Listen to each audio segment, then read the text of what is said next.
Welcome sa WWE Tagalog Review, Friday Night SmackDown Edition. Muli muna nating balikan ang John Cena's last match ever sa Saturday night's main event. Tapos sa mismong show, ay unang lumabas si Damian Priest. Binalikan din ito ang tungkol kay John Cena, tapos ay ang nangyari last week nang talunin nila ang mag-asawang sina Zelina Vega at Aleister Black. Tapos ay lumabas na din si Zelina Vega, tinawag niya si Black, at kunwari ay sa entrance way din ito lalabas, pero sa likod pala ito ni Damian manggagaling at inatake ito.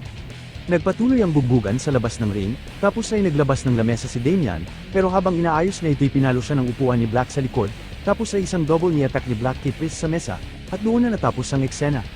Si Nia Jax at Lash Legend naman ang kasunod, pinagyayabang din ng mga ito ang naging panalo ni Lash laban kay Alexa last week, at kahit sino pa daw sa lahat ng mga women's tag teams, ay walang binatbat ang mga ito sa kanilang dalawa.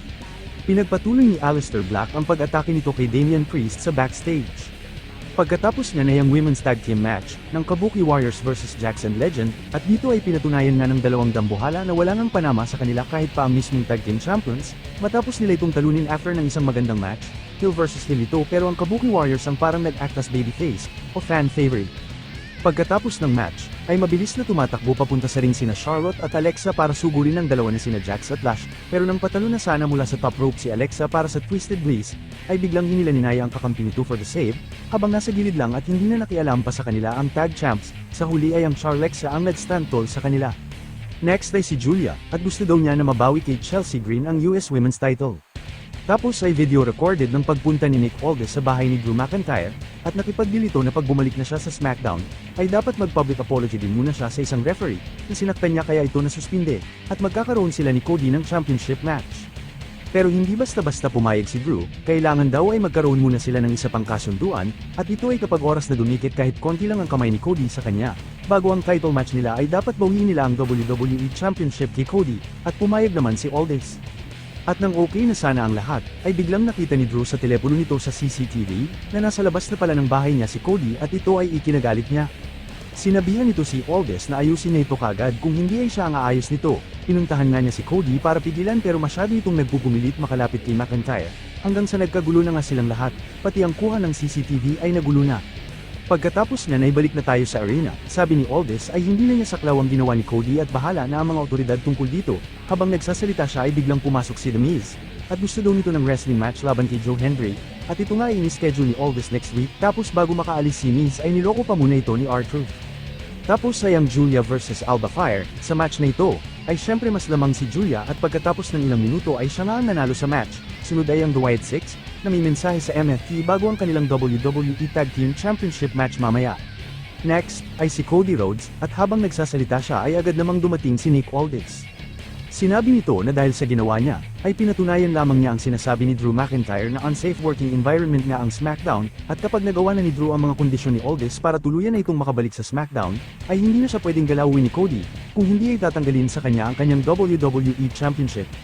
At sinigurado naman ni Cody kay Nick na hindi dadapo ang kamay niya kay Drew, pero pinagdiinan din niya na hindi siya nagtatrabaho para kay Aldis, kung hindi ay para sa mga fans, at hanggat siya daw ang champion, ay si Nick Aldis ang nagtatrabaho para sa kanya.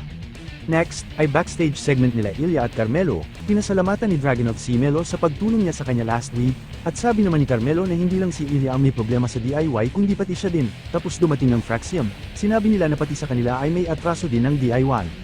Next na nga ang DIY vs Dragunov and Melo, syempre hindi mawawala ang pangingialam ni Candice, pero kahit ganun ay alam naman natin na sadyang mahuhusay naman talaga sa wrestling action ang apat na ito, kaya naging maganda nga ang kinalabasan ng laban, at sa closing moment ng match, ay isang 3-move combinations ng first 48, H-bomb, at nothing but net, nila Ilya Dragunov at Carmelo Hayes for the win. Next, ay ang Charlexa Tag Team, at tuloy-tuloy lang ang paghahabulan at pag-uunahan ng lahat sa WWE Women's Tag Team Championship pagkatapos ng laban ng Rhea and Io vs Kabuki Warriors sa January 5. Pagkatapos ng interview, ay napadaan sa harap nila ang WWE Women's Champion na si Jade Cargill.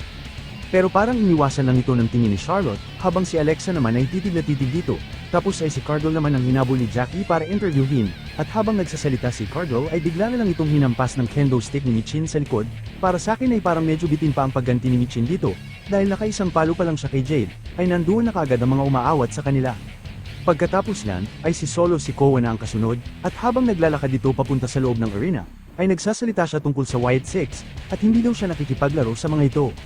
Tapos ay ginaya pa nito ang linya ng namayapang si Bray Wyatt, na he's got the whole world in his hands.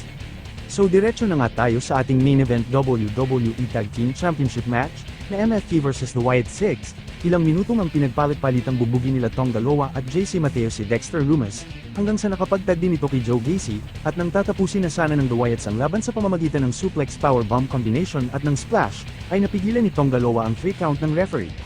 Tapos nang mapunta sa labas ng ring si Gacy, ay bigla itong nakatikim ng sipa mula kay Tala Tonga, at agad namang tumakbo pasugod si Eric Rowan, at dyan na nagumpisa ang rambulan, may crossbody splash mula sa top rope si Tala, tapos ay umakyat bigla sa ring si Nikki Cross, at gusto daw nito na ihagis siya ni Rowan kay Tala Tonga, kaya ganun na ang ginawa nila, hanggang sa nagtapos na nga ang show. Salamat po sa panunood, huwag kalimutang mag-subscribe, and that's the bottom line.